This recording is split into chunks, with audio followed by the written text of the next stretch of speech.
Perseus could not look at Medusa directly. Her gaze turned men to stone.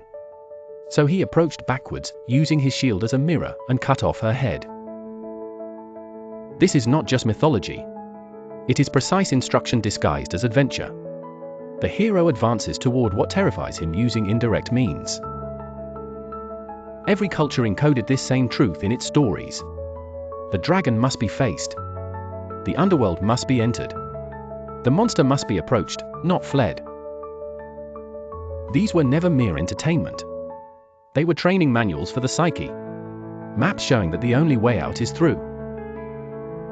Modern neuroscience has validated what the myths always knew. Your brain has two fundamental orientations toward any stimulus: approach or avoidance. Avoidance feels safer in the moment. You escape discomfort. The threat recedes.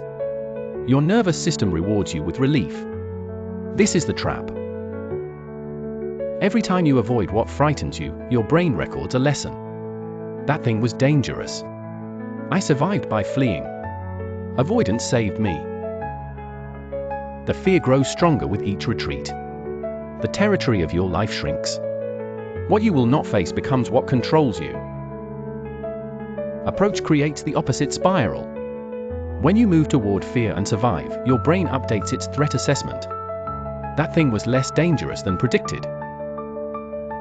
Each approach weakens the fear's grip. The territory of your life expands. Courage builds upon itself just as avoidance does. This is why exposure therapy works. Systematic, gradual contact with feared situations rewrites the brain's predictions. It is not willpower. It is neuroplasticity. But therapists did not discover this principle. The ancient world knew it thoroughly. Initiation rites deliberately exposed young people to controlled fear. The Spartans sent boys into the wilderness alone. Indigenous cultures worldwide created ordeals. These were not cruelty. They were inoculation against cowardice. The Bhagavad Gita addresses this directly. Arjuna freezes on the battlefield, overwhelmed by fear and doubt. He wants to flee. Krishna counsels otherwise. Act according to your duty, Krishna teaches. Do not let fear determine your actions. The outcome is not yours to control. The action is yours alone. This is the heart of the reversal method. You do not wait until fear disappears to act. You act despite fear, and in acting, transform your relationship to it. Arjuna's fear was legitimate. He faced death and the deaths of loved ones. Krishna does not tell him fear is wrong. He tells him fear is irrelevant to right action. The comfort-seeking life seems wise but is actually dangerous. Each avoided discomfort teaches helplessness. Each retreat from fear confirms its power. You build a smaller and smaller cage, believing you are building safety. The walls feel protective until you notice you cannot move. Heroes in myth are not fearless. This is the crucial misunderstanding. They feel everything you feel. They simply reverse their response to it. Fear says retreat. The hero advances. Fear says hide. The hero exposes. Fear says wait until you feel ready. The hero acts now, ready or not. Perseus used a mirror because direct confrontation would have destroyed him. This too is instruction. You need not face your greatest fear immediately. Approach can be indirect, gradual, strategic. What matters is the direction. Toward, not away. Advancing, not retreating.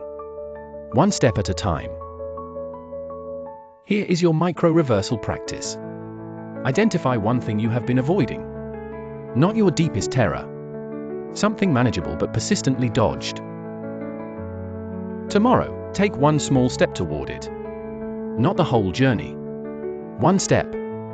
Send one email. Make one call. Open one door you have kept shut. Notice what happens in your body as you approach. The fear will rise. This is expected. Breathe through it. Keep moving forward.